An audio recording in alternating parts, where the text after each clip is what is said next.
So good night, Tewksbury. It is Thursday, September 15th, 2022. It is 6 o'clock p.m. I'd like to call this meeting of the Tewksbury Board of Health to order. On tonight's agenda, the first item is approval of minutes from our August 18th, 2022 meeting that I have edited. Anyone have any comments, questions, suggested edits for those minutes? No, I approve the minutes Okay. for August 18th. I wasn't at the meeting, so. Okay. I also was not at the meeting. But I did see the recording, so I will second the motion to approve. Okay, well, I'll do a motion next. So, Okay. part of tonight's meeting will be in education as well. So, since there is no formal elected training for officials, or training for elected officials, so when a case that a member is not present for a meeting, they can still, their choice whether they abstain from voting on approving the minutes or not. And they're welcome to view the recording, which is something we've only been able to do for the past 2 years or so. And if they feel comfortable viewing it and they don't see anything glaring that's not in the minutes, when it comes to the role of the clerk, you're more than welcome to review it. You can view it for grammatical, but that's purely up to you. Okay. But you were correct that since it was, you were not present, then I'd review it at least more for substance. And last term, I and the clerk would be viewing together. Okay. But I think you're more than qualified to be able to review it, and you run when you attend the meeting, so I'm fine to let you do that. I did view the meeting on YouTube, Okay. and I have no problems with the meeting. Okay. So with that said, look for motion to approve the minutes of August 18th, 2022 as submitted. Someone willing to make a motion? I motion. Okay, and someone to second the motion? I'll second the motion. Okay. Motion is put forth and seconded to approve the minutes of the August 18th, 2022 meeting. All those in favor signify by stating aye. Aye. Aye. Chair votes aye as well. Good. Carries unanimously, 4-0.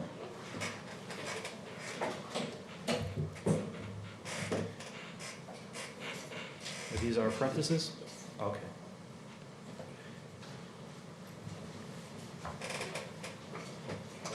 How many apprentices do we have tonight? Okay.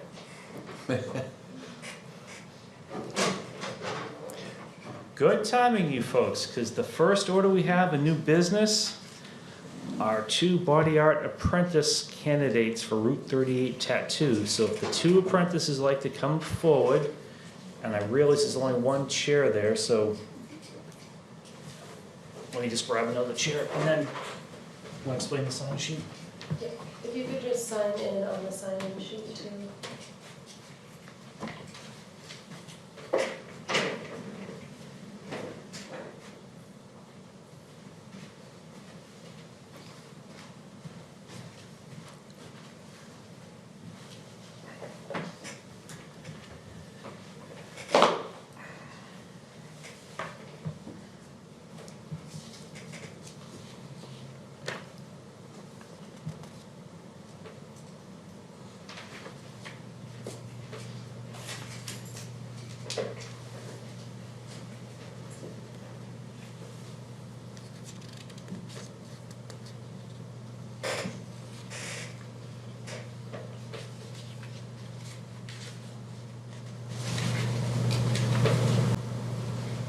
Okay, before we get started, you could each individually just lean into the microphone, state your name and mailing address as you put on the form. Yep, Jenna Enright, and 101 Mill Street, Drake. okay. Hi, I'm Siobhan O'Connor, and I live at 131 Hudson Street in Somerville, Massachusetts. Okay, welcome both. So I'll turn it over to Director in a second. This may be the last time we do this because we were talking about for you folks for education, one of the requirements of the body art application, both for practitioner as well as apprentice, was completion of a 40-hour, I guess let's call it hygiene course. And the Quincy Health Department and their nurse used to run an outstanding program that all the body art practitioners tended to flock to. That department stopped offering the course about 3 years ago for some reason. And after that, when we had applicants coming, they were obtaining the training wherever they could find it, put it that way. So we had gone from training from a place that was from a health department, we felt very comfortable with it, to people coming with training from places that we'd never heard of before.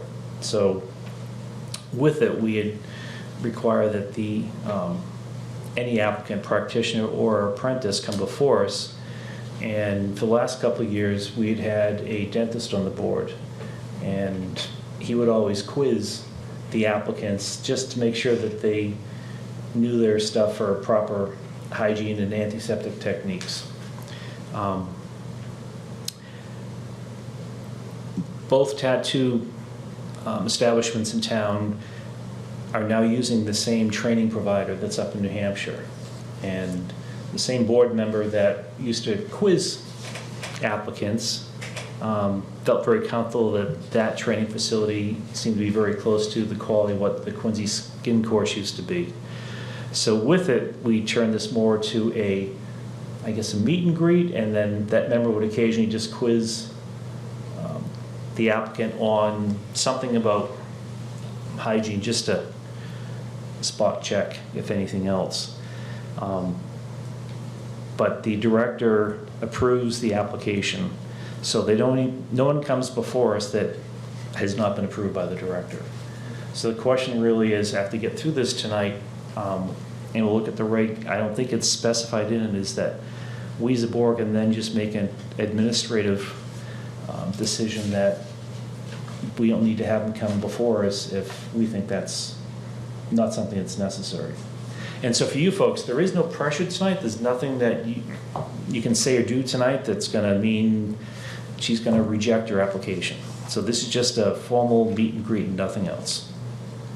Okay, so with that, I'll turn it over to you. So both Siobhan and Jenna submitted their paperwork to the health department. It was reviewed by myself and the nursing piece by Ashley. And they both completed the Wallace course, so they're here tonight to move forward. Okay. So anything you'd like to say about your backgrounds? So I've been an artist my whole life. I studied illustration in Boston at Mass Art. I love painting, I love drawing, and I love tattoos. And I love getting tattooed by artists that I admire, and I'm really excited to become a part of that community. Okay, very good. I've also been drawing forever. I love to paint as well, and I love illustration and building my style of whatever I want to draw. And for the past 6 months, I've been trying to get into a tattoo shop, and I thought Route 38 was perfect. So I've been texting with some people there, and it's a really great opportunity. So. Okay. So I guess the only question that our prior board member would ask is that, have you read and understand the health and safety plan that Todd Arsenal has prepared for that facility? Yes. Okay. So I did my role for what Tony would have done. Good man. So any board members have any questions? No, I look at it similar to the codes for restaurants. You learn all how to keep things sanitized, and you go through classes. So I'm looking at it the same way, and I'm excited to have you join us.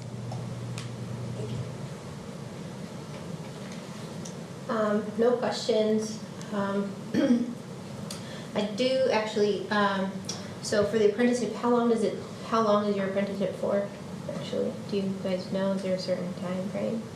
roughly like 2 years. Okay, great. Yeah, so I think the permit they get is for 2 years. It's renewed every 6 months, but it can be up to 2 years. Okay. It's really dependent on Todd and if he thinks it's right. Mhm. Yeah, and I think as part of that, they're required to maintain a training log, so the director can go at any point and just see how are they doing. Okay. Right. Great. Yeah, so welcome. Thank you. I have no questions other than good luck. I'm afraid of, I have no tattoos, I'm afraid of needles. None. No, that was it for me as well, so congratulations and good luck there. We've had a lot of apprentices come before us for there, and I know some of them have gone on to become full-time practitioners there, so there's a good track record there. Awesome. Thank you. Okay. I Somebody, have a quick question for you guys. One of our other apprentices submitted, so is he gonna have to do the meeting in October, or? We're gonna, We're gonna talk about that All tonight. right, you guys will let us know? Yeah. Okay, cool. That's why I was like, wait, I'm lost. Okay, cool. Yeah, and not that we usually entertain questions from the audience, but Oh, sorry. no, that's fine. One of the rationales is that we don't necessarily want to hold up someone starting there Okay, yep. because we meet as a board once a month. So we're trying to be respectful of that. So that's really it. So we're going to discuss that tonight. Thank you, guys. Okay, so good luck. Sweet, thank you. Have a good night. Thank you. Thank you. We'll do that after old business under the discussion items. Hearings under old business, 1899 Smoke Shop, 1899 Main Street. Violation occurred on July 6, 2022. And are you here? Yes. Okay, come on up.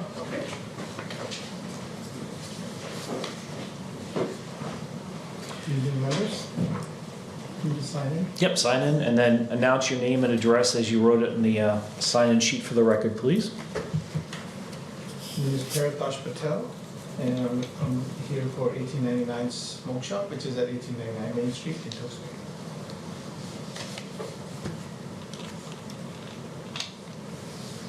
is he the owner? And I presume that you are the owner of that establishment? Yes, I am. Okay. So just to bring you up to speed, because we'd had 2 other sales violation come before us at the last meeting. We'd asked all 3, the other 2 had come. And this one didn't show. Correct. So I guess before we get going this, I just wanted to verify that you were aware that you were supposed to have shown up at our meeting last month. That's right, sir.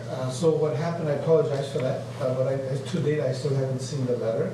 So if it was delivered at the business, I for sure was not given by the employee. So that's the reason, and I apologize for that.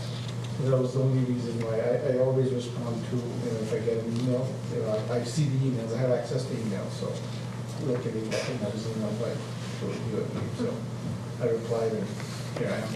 Okay, my question is more of a point of information as opposed to coming from anger or anything or being upset that you weren't I here. understand, I understand. Okay. And I apologize for that, because I still haven't seen the letter today. Okay. So we don't have the tobacco control agent Ron Beauregard here tonight. Do you have details of the sales violation? like what happened when you sold to a minor on July 6th? Yes, so the employee, I had a conversation with the employee the same day. So she was distracted, because our store policy is like we ask for ID for all the sales regardless of the age.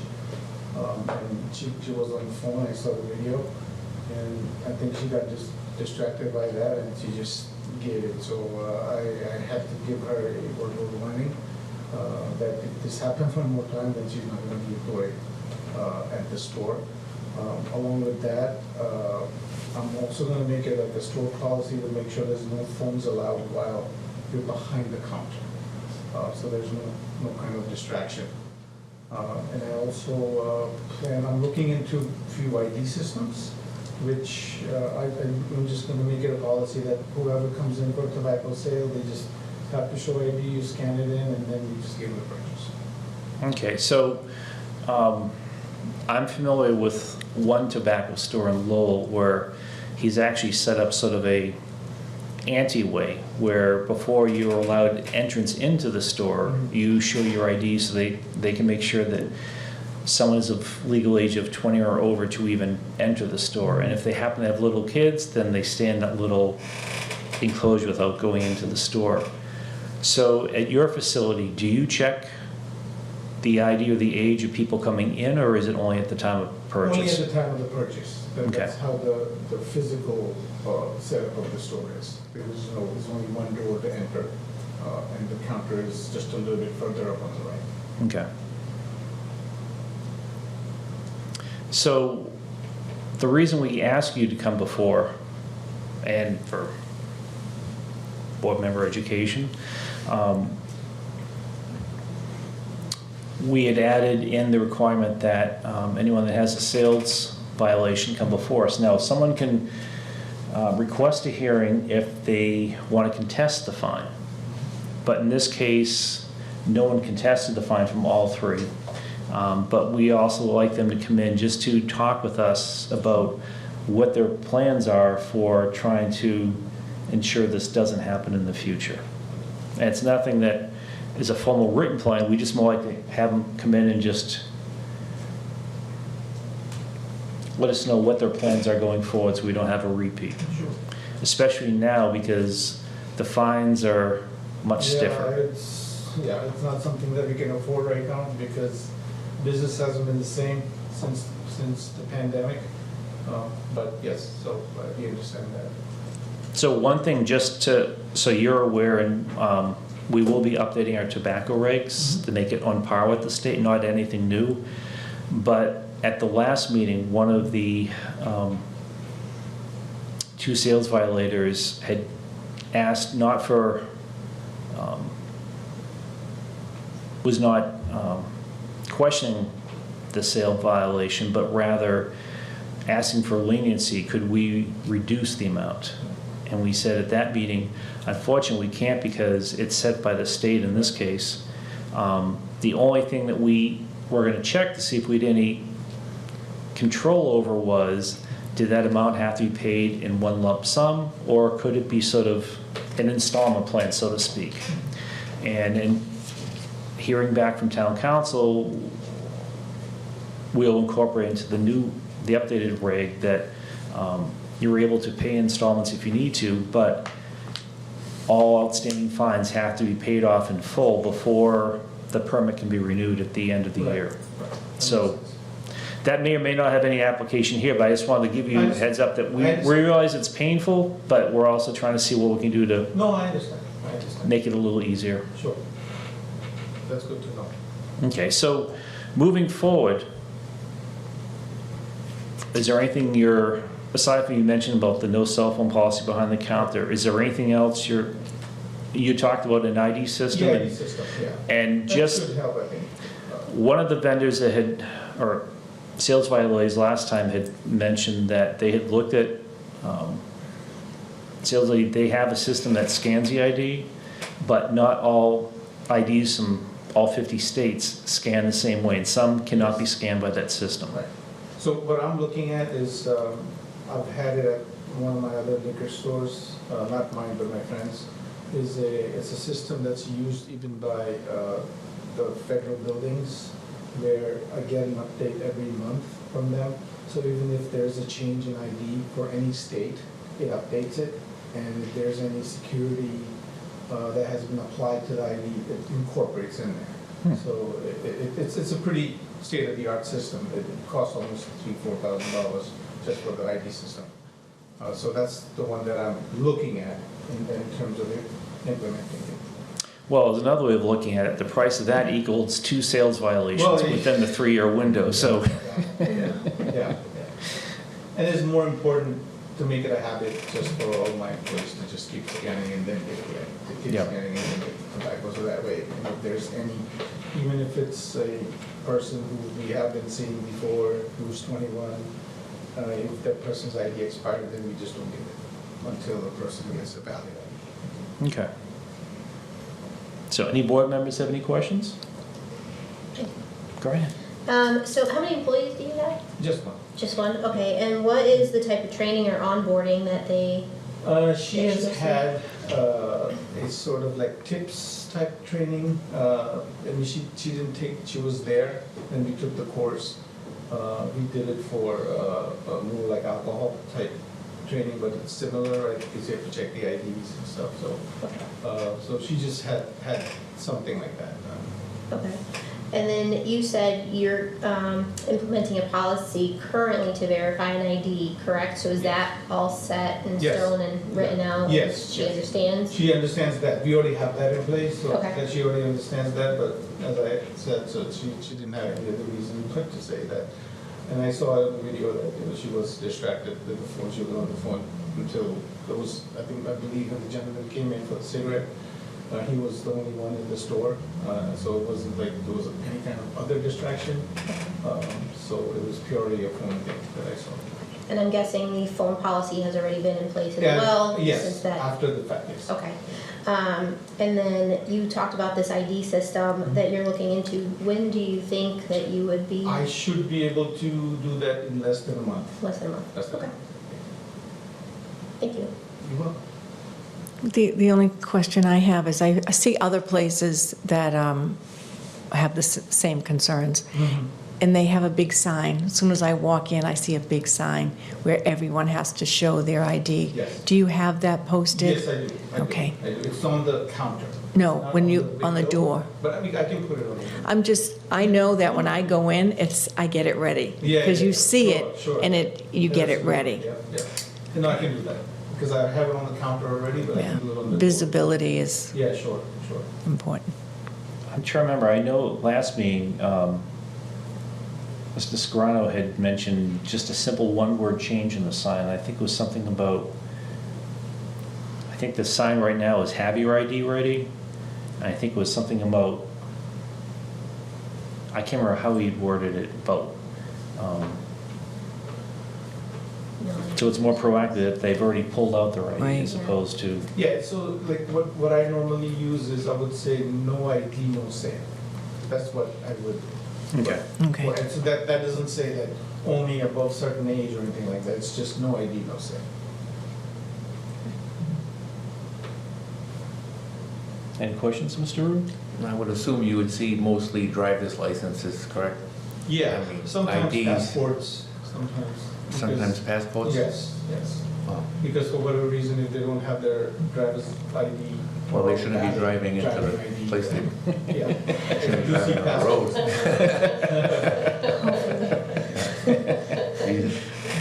All right. Okay. Anything you wanted to, I have nothing else to add. okay? So, thank you for coming tonight, and Yes. do not take this the wrong way, but we No, hope not to see you no, before us again. No, I do not expect to see you guys anytime soon, so, and I apologize for the letter. And more out of curiosity, be good that once, if you do get this new ID system, Yes, is please just share the results with the director. And absolutely. I know, going back a couple of years, one of the things we'd suggested is we had a room full of sales violators. And at that point, we had the idea of you should talk as a group and find out what works, and even Yes. amongst you, sort of have Yeah, a sting type operation, just to make sure that you're all, right, because the only way you can test things is to Yes. actually yes. try. No, absolutely. And this system, I've had a different system here before, but it wasn't as functional because sometimes it would scan, sometimes it wouldn't scan. I tried to do something that was part of the Windows system, but it didn't quite work, so that's why I was doing more research. And this company I found is in California, who provides to a lot of the federal buildings also. So I figured that's something that's more Yeah. legit than anything else, because there's a lot of knockoffs out there that are just trying to make money, and they'll just say, hey, we're certified, but they really aren't. But this is a system that I've seen, because it's expensive, it's not something that everyone can afford, but it's a necessity these days, so. Yeah, yeah, especially with the fines the way they are. Right. Okay, well, thank you for coming tonight. Thank you. Thank you. Have a good evening. Thank you. You too. Mr. Chairman, Yes. how many smoke shops do we have in town right now? Like, 3 tobacco only. Three? Yep, and then I know there's more tobacco the permits. vape product stuff, that's, so we have like 3, Just strictly, I don't really know if his is any. Because the vape station that we had a couple of years ago, that closed right before COVID, so he never reopened. So now we have the, Tobacconist. so now we have the one down where the Papagenos is, we have that one, we have the one that's on Main Street, right at the end of Livingston, across from Todd Arsenal's and Bigger, which is not an advertisement, but just, SOS store Yeah. business? and Here you. I understand, I've Is he heard joking? that SOS was not renewing their lease, SOS, okay. Oh, which is up by the South Street Fire Station. Yeah. Or right next to Lisa's Pizza Building. Right, the same building. Oh, that's Yeah. right. Um, But I don't know if that's accurate or not. And we have no intention on limiting how many of those are gonna be allowed in town or anything, we just, No, well, we have new board members now, so everything is open for discussion, and when we're gonna update the regulations, plus in 2 steps. We're gonna, first, we have to come, make our regulations match the states, yeah. first and foremost. After that, and that doesn't require a public hearing, we need to do it to resolve confusion. After that, we can then look at, see what other things might we want to add. You We've talked about caps in the past, but it wasn't necessarily something that the board at that point wanted to entertain considering, but we do have 2 new members, and we always welcome fresh viewpoints. Well, the last meeting that I viewed when I was watching it, I saw Sadwick in here talking about a different type of smoke shop. Yes. And I was just wondering if we had anything, if we're looking out, you're gonna have 1, or you're gonna have 10 of these things. There's a lot of open storefronts on Main Street, and it's growing by the minute out there, so I didn't, just curiosity. I thought it was 3 was the limit. Isn't that what he had mentioned? For the retail marijuana stores, I think it It was was 3. And it was capped, Yeah, cap, it's either 3, 4, and it's Specific a areas. percentage of, was it the alcohol? I think it was the alcohol licenses or Licenses, something? yes, Yeah, yes. The percentage of the alcohol licenses, we're going to determine how many, Like, yeah, that's at the state level. but they just, wow. Oh, okay, okay. Yeah, not us. Okay. That's not a local regulation. I mean, to me, it's more you look at, and from my understanding of speaking with a seller in a different location, not in town, is that their sales of tobacco products have really curtailed. And it's more on the vape products and in glassware and other things that can be used for non-tobacco purposes, I'll put it that way. So I honestly don't know if, I can't see there's gonna be a flood of tobacco stores opening if they're selling that. and I think it'll be more on everything else that's sold in there, especially if retail marijuana stores open. and with the vaping, they can't sell anything that has a flavor. So that's really contained sales immensely because that's what they were buying, just flavors. So that helped a lot. Attraction to children. Yeah, so it's always been our contention that we respect that adults have the ability to decide what they do or don't do with their health. It's more we're trying to do our best to ensure that underage folks don't start in that path. But once they're past 21, it's up to them about what they do.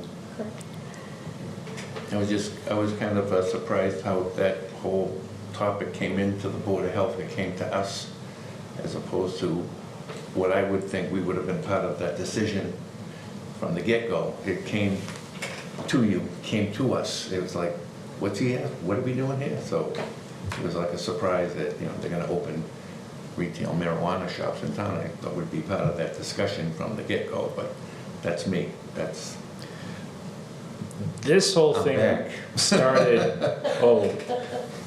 a good couple of years ago when the first warrant article came up at town meeting about, as all communities, once the marijuana control commission was established and they were gonna be able to do it, then each local community was then trying to look at zoning laws and bylaws and what type of facility would you allow testing, cultivation, retail. we were more looking at the cultivation end of it at that point.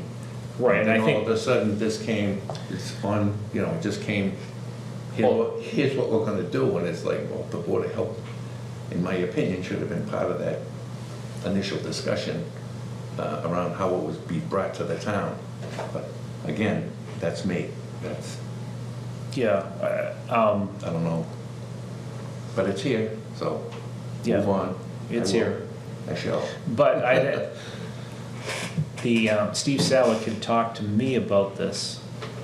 Oh, And, the other culprit then. and then based on that, I said it'd be good for him to come before us at our next meeting so that I'd like everyone to have a chance to hear it and voice their questions or concerns. In my point of this is all a zoning issue that, in the way that things were done at town meeting to get pieces passed, the residents want to pass approval of any type of marijuana operation, and they wanted more narrowly focused, and I think as people saw what was happening in other communities, and people, I think, get more comfortable with what was happening, again, at town meetings, then they tweaked and expanded what they were going to allow for marijuana operations in town. Mm-hmm. So that's how we get to this point. I just wanted to No, that's, bring up my opinion. and it was also brought up, I think Mr. Scrum brought the question of edibles. And edibles are not something that requires health department approval because they're considered a prepackaged food. Just like when we used to have advanced auto parts be fined because they were late in renewing the food establishment permit, just so they could sell candy bars in the rack in the front of the store. Yep. The federal food code did away with that, so with it, there's nothing right now that would have any food safety issues that would get the department involved. For right or for wrong. Yep. It's okay if Tewksbury's different than other communities. I just like to make that statement as well. Yeah. Yeah, we want to do what we think is best for our residents. Yep. Okay. And we appreciate your viewpoints. I'll hear about it tonight when the phone starts ringing off the hook. Right. Okay, so, discussion.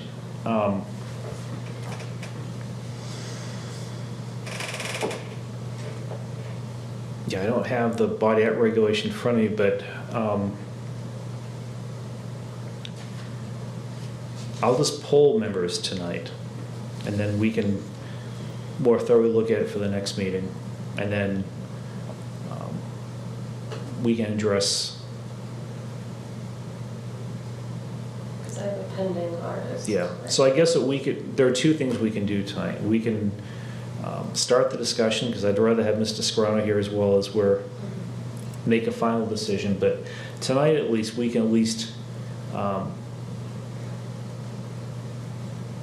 give you administrative direction to put a temporary pause on having applicants come before the board until we have a chance to review that, so that will not hold up the next one.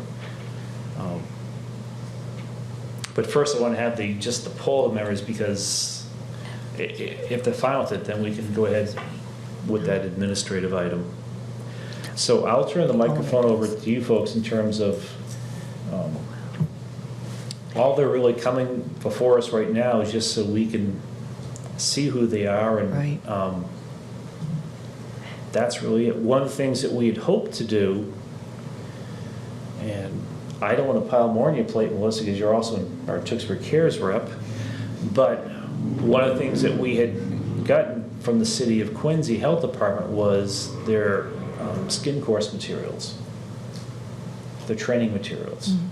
And one of the thoughts we had, because we do need to update the body art regulations as well, and one of the things we were looking at was to put together a very short quiz based on the concepts of that course, that each applicant and at time of renewal, that they would take it, just so that we had some way of knowing that, not that they just sat through a course and got their certificate of completion, but they actually took something from the course and they have some residual knowledge. And that's not that we're doubting them, but just, I think we're trying to make sure that, as Tony said, we're different than other communities, and we're trying to ensure that we have very good sterile conditions, that everyone's doing everything as they should, Right. just to avoid any issues that could happen when things aren't done right, or proper hygiene is not maintained. As I said earlier, I look at it the same as I do for a restaurant, or I had a salon, so cosmetology as well. And it would be as if someone who came to work for me had to come in front of you in order to get the job. It's the same thing. And they already have their certificates. So I think what your thought on having a quiz, it depends on how we give it to them and when we give it to them, but I think that's a great idea. It's just a refresher's course to make sure that we're all on the same page. Yeah. I agree with that. I also think it would be beneficial because you have it in writing, so it's like kind of documentation that you keep in the file. So I like that idea. The other thing that we've kicked around, because one of the reasons that we need to update our body art regulations, it was really written around tattoos.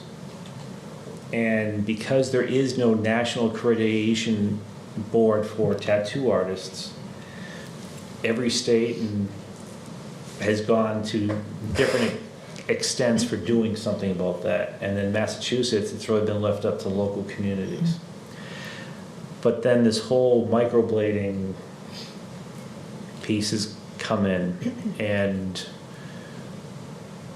that right now is covered under the body art regulations, but it's really not covering them, I think, as it should. So things that we talked about would be to make sure, which we've already done for one establishment, is that they have a plastic surgeon as a consultant. So any issues that we have with them, they at least have a plastic surgeon to provide that professional guidance or backstop for. And really looking at trying to potentially elevate these facilities so it looks more like a day surgery suite. So we have very good sterile Makes sense. conditions, and when you walk in there, you know it's gonna be a quality place. You're not worried about what you might leave Right. home with besides the procedure. Right. And not to say that we have bad practitioners in town, but across the country, there have been some cases of people doing things that, again, the consumer isn't all that knowledgeable of, Right. just like we were talking earlier about on the food side, of what is good and what's not for practice. So those are just things that we're looking at. But again, having two new board members will help give us some good, fresh opinions on what we can do. I think it's great, and I think it's refreshing that as a team, we're able to do that for the town. Yeah. Agreed. Yeah, because we'd like to know that other businesses can come in town, and I'll be the first to say, my wife uses some of those services, so, and she's a very educated person and does her research, but she's also, as we were looking at this before, she'd be showing me instances of things gone wrong. Yeah. And we're trying to make sure that if something goes wrong, it's not in this town. So as it comes to having practitioner and apprentices come before us, I think now both Lucid Arts down further in Main Street and then Route 30 Tattoo are only two licensed tattoo establishments. Both are using Wallace Training Associates up in New Hampshire for doing their CPR, the first aid, as well as their 40-hour skin course. We also have Jessica's too, but she's a little different. Yeah. So, for my mind, there's really nothing that we're really doing that's going to help promote public health by having them come before us, except just asking, have they read the health and safety plan? But the director is doing all that already, so I just see it's sort of redundant, and it holds up people starting because now they have to schedule for, and these historically have come in like last minute because there's a lot of paperwork and a lot of certificates and test results that the way and come back. And I just like to know we're not holding up a business if the director has felt like they, and the town nurse have felt like they pass everything else in the requirements. Yeah. My only question would be, are we able to obtain that skin course material information to then create some type of quiz, and that they can do it either online or submit it easily or in person, whatever it may be, whatever is decided on the regulations, but Yeah, I believe that, You said Susan got it. yeah, we can try to reach out to her. I can check the files on the computer, Yeah. it could be in there somewhere. Yeah, because I believe the prior director had received that material. And we can talk about cancer. My thought always been, it's something they do right there at the spot so that you know it's them taking it, right. and it just verifies their knowledge. I agree. It could be 6 questions. Yeah, not Yeah. a lengthy thing, but just Right. something that would just, and again, it could be change each year if something happened or if there's something new that we're concerned about, then you just, Yeah. So I'm sure when Make they roll do of the it. like, to be certified, they have to take an exam Yeah. of some sort too, along with the hours, so this is just for our documentation. I think that's better than them coming in, like you said. Yeah. Because it does take time away from them starting, so. yeah. And I think it's a better use of their time coming to town hall to take a quiz or something like that, because Right. them sitting before us is not equal to that quiz. At least with the current board members. So with that,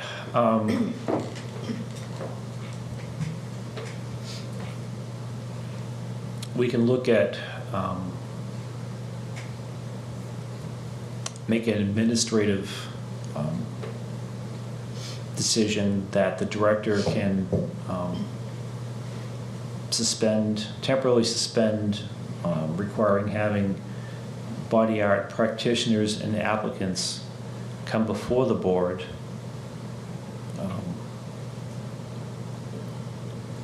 until such time that we can, I guess, get the body art regulations updated and verify that that's not in the regulation. So would someone like to make a motion for that? I would like to make a motion that I agree with it and we should go forward with it. Okay, someone like to second the motion? I'll second that motion. Okay, so the motion's been put forth and seconded to direct the director to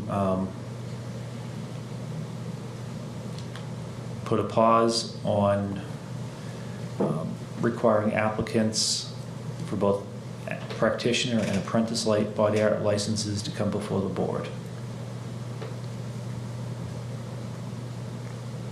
So, motion been put forth and seconded, so all those in favor signify by stating aye. Aye. Chair votes aye as well. So again, we're still concerned about public health, but if there's something that we're asking people to do that really is not going to advance public health, and we just want to relook at that. Okay. Director reports. So we're in a public health excellence grant. Those communities are Tewksbury, Tingsboro, Chelmsford, and Billerica, and we have Ashley who's paid half through that grant, and then our inspector Vincent, who recently gave us notice and left on September 2nd. He is becoming a firefighter for the town of Natick, which has been his lifelong dream. So we're excited for him, although we're sad that we lost him. I'm currently interviewing new candidates for that position, the director in Tingsboro and I, because they mostly work between both those two towns. Another part of that grant is called the capacity assessment, which was released this week by the Department of Public Health, and it's for all recipients of the grant. And it's going to be a cumbersome survey that's 3 parts. They are kind of overhauling, looking at all aspects of what we're doing in the department, just so they can get us more funding if needed, training, and more staffing.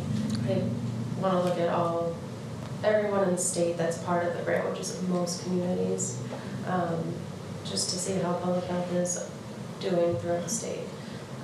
So that first part was released, and that's going to be due at the end of September 30th. And then once that's complete, the second part will be released, and then the third part requires a lot of documentation, say like examples of inspections that need to be scanned over, and that can take up to 8 hours. So it'll be like a department effort on that. So that will definitely be keeping us busy this fall. So for Lisa's Pizza, they submitted their plan review form. One of the owners got married over Labor Day weekend, so he wanted to get kind of some paperwork started. Their dumpster enclosure, I believe, has also been in the works. But they still have not submitted a plan, and they're not open. And I don't believe that they've had any electrical work done either, because I heard someone at the counter the other day. Does anyone have any questions on that? No, I went by there. There was nothing happening at all. So, I'm sure you've heard on the news that there's 4 confirmed cases of West Nile virus. 3 were in Suffolk County, 1 was confirmed in Middlesex. As we know, it's still mosquito season until we get a first frost, so just be aware of that when you're outside. The Fall Festival is going to be October 1st and 2nd, 12 to 5, both days at Livingston Street. And they're going to have multiple food vendors, crafts, helicopter rides, a petting zoo, live music, just for the public, and go down and check that out. Flu clinics, Ashley is doing her first flu clinic on September 27th at the Senior Center, and that will be from 9 to 12, and that's open to the public. So people can sign up by calling the Senior Center, and there's also a flyer I'm going to have posted to the town's website that has a QR code where you can just scan and sign up yourself. And then she's also doing flu clinics for the Housing Authority on Monday, October 3rd.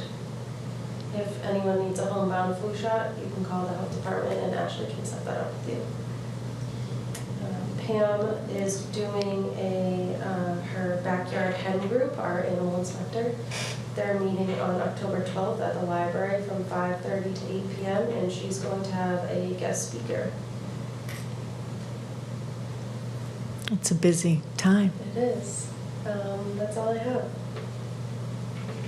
Okay, one thing I'd like to bring a bit more formally now is, and I'll start this, I would like to put together sort of a calendar of our upcoming meetings with a topic for each meeting, for educational piece at the end. September is Emergency Preparedness Month, so anyone that travels on the highway, you've seen electronic signboards talking about emergency preparedness and mass.gov/ready. I would like to, hopefully one of these years, we finally can do another emergency preparedness event in town on one of the Saturdays in September, just to get more residents aware of what role they have in emergency, because a lot of times people have the mistaken thought that if there's a power outage in town, the first people that are going to be called or they'll take care of us, the DPW or the town, and no, it's residents have to take care of themselves, because that's not on the role of the town. Right. So it's trying to make people be aware of what a resident's responsible for and what's a town responsible for. This is where we always talk about making sure you have the generators, you don't run them inside, you don't store the gasoline inside for them. On the health department website, there are links for food safety, so it talks about temperatures, because couple of years ago, my area of town, we lost power for about 4 or 5 days in March, and we didn't have thermometers in the refrigerator or freezer, which we now do. So that it's one thing, you think you know how cold things are, but food safety wise, it wasn't as cold as we thought it was. So we had to ditch everything, and it's just simple things. And then on the town, on the health department page, there, if you click, I think past the first page, there's additional links. And one of the additional links is for the Medical Reserve Corps. So my quick plug for that is I've been a member of it since 2004 with my wife. And we both did it as a way to give back to the town, and we're both very passionate about making sure residents are prepared for an emergency. At that point, we were EMTs at the time, and so we had a slightly different focus and role with the group, but still, the group is still looking for volunteers. It's not just medical only, even though it's called Medical Reserve Corps. People from all walks of life, whether you're retired or working, they'll be able to use you if something happens. And it's really just to reiterate that residents should really start thinking about what's happening, especially as we're in hurricane season right now, and thankfully nothing has come even close to us, but just if you see a storm coming, whether hurricane or blizzard, that's not the time to rush to Market Basket and get your French toast made. I'm still trying to figure why people line up in line to get bread and milk. Especially if you lose power, what good is the milk, and can't just eat bread sandwiches? So there's a lot that people can do, and the state at the radio.gov website have a lot of good information and tips about having a 72-hour kit, so if you need to leave your house. And then if you have pets, that's a whole different issue, and there are a lot of pet-friendly hotels in the area, but depending on the nature of the incident, all those hotels may be filled up in a certain area, so there's a lot to think about. And the time to think about is not when you're reading the forecast or reading the tweets that something's about to hit us. I think that's a great idea. I don't know when you can pull it together. I'm sure it's difficult to do, but I think educating the public on things like that it's so important. Yeah, that's for next year. So coming back to the calendar, October is Substance Abuse and Substance Prevention Month.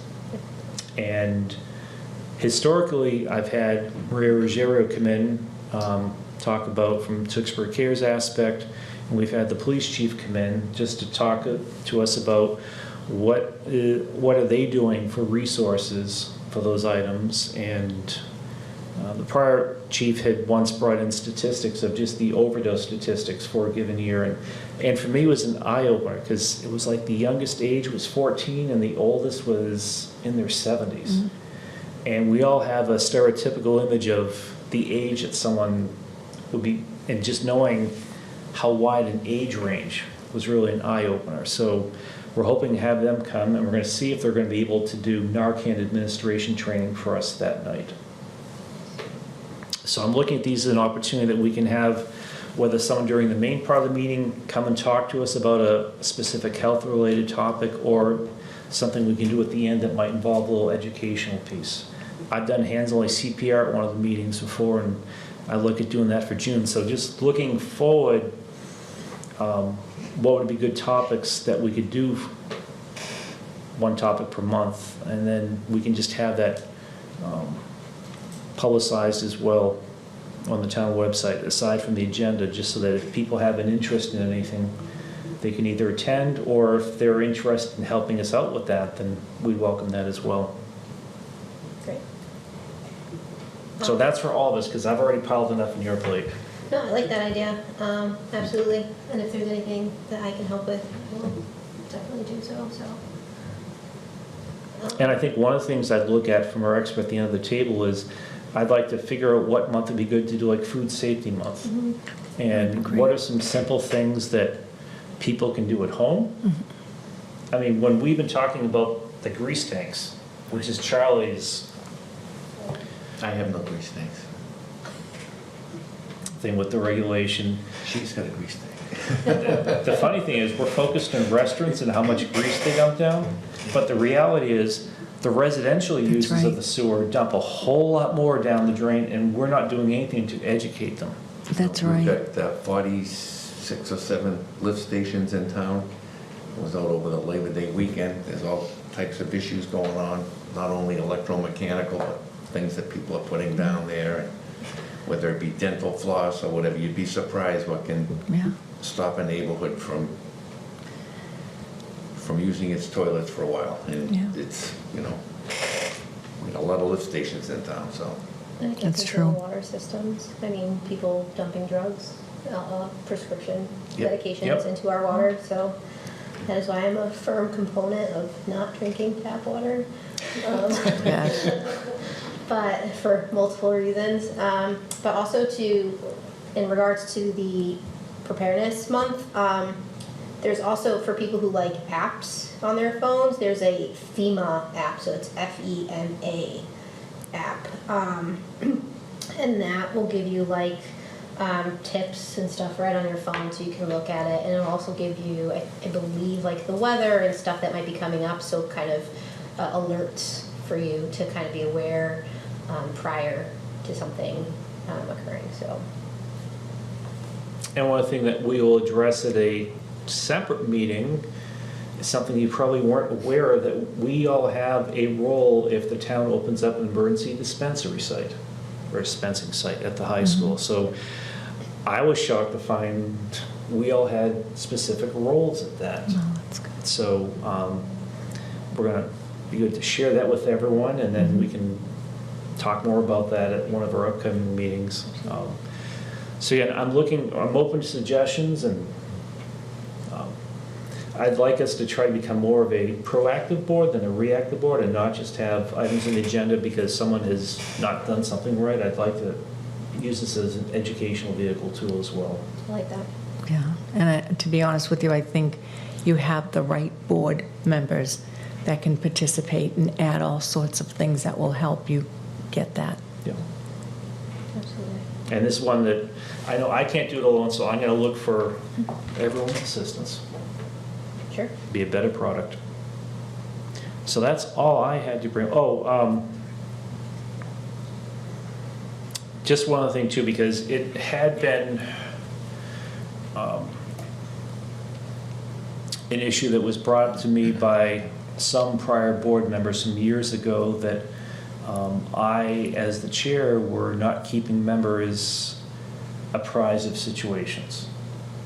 So I just wanted to, again, where the town doesn't have any official training for elected board members, I just wanted to give you a quick lesson tonight from my experience and to explain why I don't communicate out with board members. So anytime that information needs to be disseminated to board members, that's done through the director. So that if I was to send something out to members about an issue, whether I was expressing my opinions or an idea of something we should do, or just an update on a situation, that could be construed as a violation of the open meeting law. So this is where it comes into reality that the open meeting law really needs to be tweaked, because we can't even do a board member training session in town without being in violation of that for all the boards. So it's an archaic rule that does need some updating, but that's at the state level. So as it comes to communication, that's why I'll have the director send an email out to everyone if there is something that she feels that board members need to be informed of. Or in one of the cases, we did not have a monthly meeting, but there's some things that I'd ask you just to keep the board members informed of, because I can't do it. So as a communication policy, that's why I, as a chair, don't communicate out to members via email as a group, because that could then be construed as an open meeting law violation. But the director doing it is different. So that's my little lesson tonight. Thank you. I appreciate that.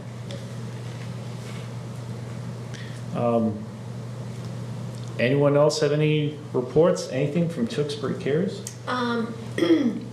Not necessarily. So I had a meeting with Maria, and so she kind of gave me this huge 3-ring binder, so I'm going through it. to kind of figure out everything that was going on. A lot of things kind of moved over to the first response, the frontline initiative. So I'm just trying to figure out like how to go through all of that and see what's done, because it was kind of just, here you go. So I'm going to be working on that this month, and then hopefully by next month I'll have an update. And then the only thing that I do know is that there was a warning from the DEA, so the Department of the Drug Enforcement Administration, that there is a brightly colored fentanyl drug now coming out, and it's being used to target young children. So it's very colorful, looks like candy. They're like rainbow colored little pieces. And they're coming in like little, like wrapped individually. So just to be aware and be careful, because obviously that, fentanyl is very, very bad, and it can, lead to death. Especially with Halloween coming up. Yes. So with Halloween coming up, that is also something that we should, everyone should be kind of wary about and looking. So if anything doesn't look right, it doesn't have a label, you don't know it, I would recommend throwing it out, not opening it, or if it's something that definitely seems like it's not right, you can always call the police station and do that. They're saying that it resembles sidewalk chalk. That was what I read here. So just, it's more potent than heroin, so just be aware. And then October 3rd is the next town meeting, so I know we had talked about kind of like town regulations, so that's just something to know. And then cleanup day in the town of Tewksbury is on the 24th. So if anyone wants to volunteer for cleaning up Tewksbury, that's also beneficial to keep our town clean. So. And just to follow up on your comment about why you prefer to drink bottled water, my wife does because she grew up in Burlington. Yep. That if residents do have unused medication, the safest and best way to dispose it properly is at the medical waste kiosk that's in the front lobby of the police station. So just bring it in, empty the bottles, put it in a Ziploc bag, and just put it into the canister there, where it'll be properly disposed of by reputable people, and then we know it's not going to potentially pollute our water system. Correct. And that's all I have currently. Okay. So, even though I said I, as a chair, don't communicate all with everyone, if you have ideas about or topics, best thing is just email them to the director, and then she can just sort of send an update as she's got things to people, just so we're all aware of what we're looking at doing. Then we can just try to put some maybe dates to some of the topics next month. Sounds good. Okay. So with that, I'll just put it this way. Mr. Scarano was not a good closer, I'm back. as you are. So this is the time when Charlie gets to make his, Mr. Chairman, I'd Monthly like to motion. make a motion, before you keep talking, I want to make a motion that we close tonight's meeting. I'll second that motion. okay. Motion has been put forth and second to adjourn tonight's meeting. All those in favor signify by stating aye. Aye. Aye. Chair votes aye as well. It is 7:04. Good night, Tewksbury.